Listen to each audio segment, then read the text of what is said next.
Let's compare flexible dieting with clean eating. What are the pros and cons of each? Let's find out now.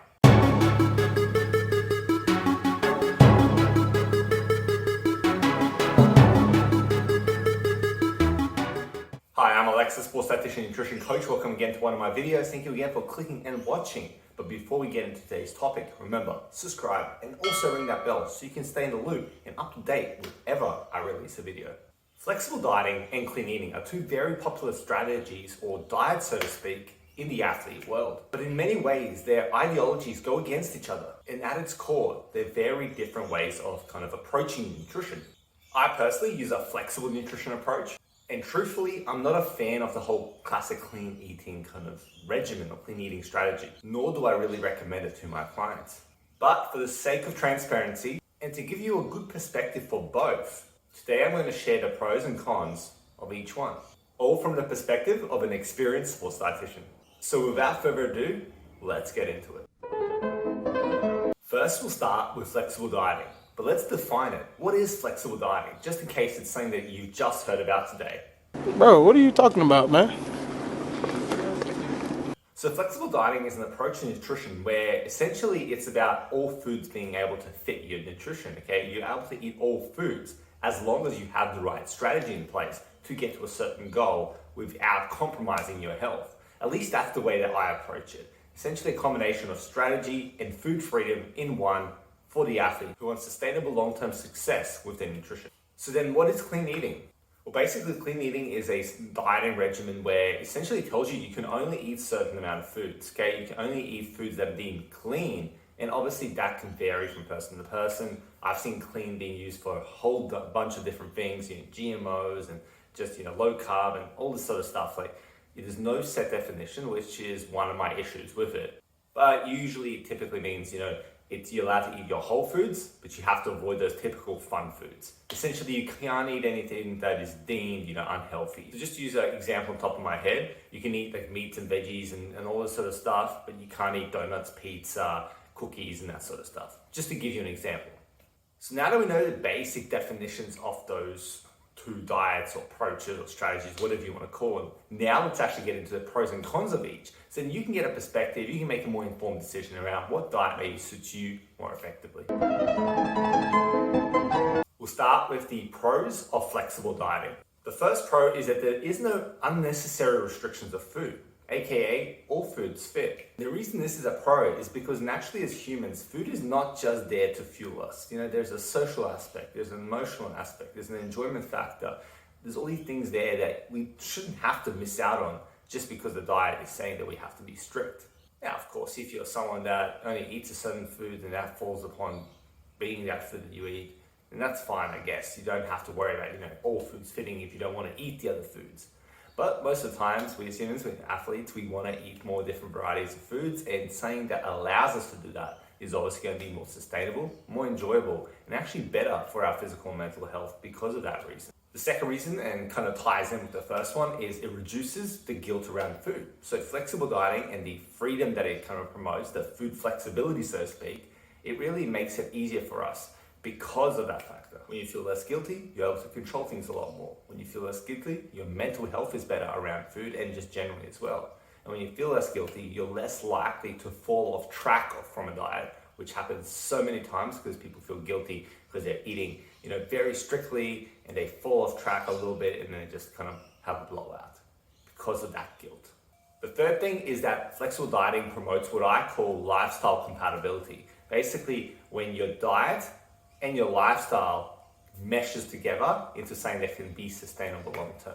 So that's pretty self-explanatory, but yeah, that's a big kind of win in my eyes for flexible dieting. The next thing is that it promotes strategy and a focus on strategy. At least that's the way I operate it. Obviously, there are wrong ways of doing flexible dieting, but I focus on strategy rather than fear. Whereas some diets, they focus more on fear to get results. You're not allowed to eat this because it's this, and this, even though it's not, it's not reinforced in evidence, so to speak. And finally, and a big one with flexible dieting, is it optimizes the awareness around your nutrition and also optimizes the accuracy at which you can achieve your nutrition success. To explain what I mean there, essentially flexible dieting, because of the tracking aspect, especially in the beginning, because you're kind of really looking at your food supply, you're able to build a true awareness around where you are now and where you need to get to and how to bridge that gap.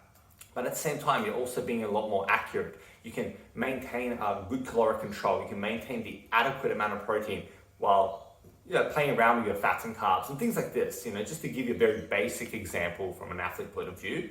But that's a big win for flexible dieting because it enables you to be more aware and be more accurate, which really, really, really breeds success long term. Okay, so that's the pros of flexible dieting. Now let's talk about the cons, because every diet approach has cons. Born to be bad. Yes, we are. Ooh, you're so scary. So probably the biggest issue with flexible dieting is that for susceptible individuals especially, it can lead to obsession around food and disordered eating habits. This is usually as a result of doing it the incorrect way, or not having the right strategy, or not considering the athlete in mind, because everyone has to have a slightly different tailored method to be used, even within flexible dieting. But yes, admittedly, there is a risk there of over-obsession around food, and even potentially there to lead to disordered eating, especially in susceptible individuals. The second con of flexible dieting is that it has and will be, I'm sure, many, many times in the future again, used as an excuse to eat poorly. So while food flexibility is all about being able to enjoy your fun foods, you still don't want to eat mostly those fun foods. You want to eat mostly whole foods. But a lot of people will be like, well, I can make it fit my calories, I can make it fit my macros, so I'm just going to eat poorly, and then I'll get the results anyway. That's not the right way to do it from a health perspective and from a longevity perspective for the athlete. The next con is that, truthfully, food tracking is time consuming, okay? Not everyone likes to do it. So there's some days I don't even want to do it, but it's part of the process that I follow myself personally. And some of my clients, they also do tracking, and it's just a part of their process. But it is time consuming, okay? It is time consuming. There's no two ways about it, because you do have to weigh it and then log it. And it does get easier. I will say that. It does get easier, it does get more efficient, but it's still, for some individuals, especially in the beginning during that initial learning curve, it is time consuming. So that is a con for flexible dieting. And then that brings me to the fourth thing, the final con that I'm going to share for you today, is that there is in fact a learning curve. Okay, there is a learning curve to be kind of had when you're following flexible dieting. It's not just you start off and it's intuitive from the get-go. There is a bit of a learning curve, a bit of understanding that needs to be put in place, a bit of awareness, a bit of strategy that needs to be learned, all this sort of stuff. Yeah, it's just something to consider. It's not, some of these things, as you can see, they're not true cons in this form where they're going to ruin you, so to speak, but there are things to consider when you're trying to choose the right approach for you. And obviously, if you're working with a sports dietitian, they're going to tailor it to you. Just like I said before, I don't get every single client to track meticulously. I don't get every single client to do this and that. I tailor it to the individual. And that's why working with a dietitian can be helpful, because you don't have to worry about which method should you use in this time and there. They'll consider it for you. They'll help guide you. They'll help keep you accountable so you can achieve that success. Okay, so that's the pros and cons of flexible dieting, but what are the pros and cons of clean eating? Let's get into that right now. So the pros of clean eating. Number one, it promotes a whole food intake. Okay, there's no two ways about it. As restrictive as it can be, it does promote that you eat mostly whole foods. And as a dietitian, I can't say that that's a bad thing necessarily. So the fact that it promotes mostly whole foods, the typical kind of, your veggies, your fruits, your dairies, your meats, your grains, all that sort of stuff, the whole foods, that's a good part of it. That's promoting a good, healthy diet. The next kind of pro, I guess, is that there's a very simple methodology to implement. There's no kind of complexity to it, really. It's these foods are yes, these foods are no. Eat these foods, don't eat these foods. And that's as far as it usually gets. So there's no real learning curve. It's quite easy to kind of implement straight away. The next thing, and a bit of an outlier, but it does generally, at least the times I've seen clean eating, or the way it should be done technically, is it limits alcohol consumption. And anything that limits alcohol consumption is obviously going to be a pro, because athletes underestimate the impact that alcohol can have on recovery. And also because of the athlete culture, especially here in Australia, there's a lot of drinking that goes on. And that's, that's fine. I'm never going to be judging someone for that. I'm never going to say to someone that they can't enjoy themselves, of course. But at the same time, any limitation, I guess, on alcohol is always going to be a positive thing. And the next thing is, like I said, very simply, there's no learning curve. So the barrier to entry is a lot smaller. Okay, so another pro is that the barrier of entry is a lot smaller because there's no learning curve. You just find out which foods you're allowed to eat, which foods you're not allowed to eat, and you start. Okay, so technically, it's very simple.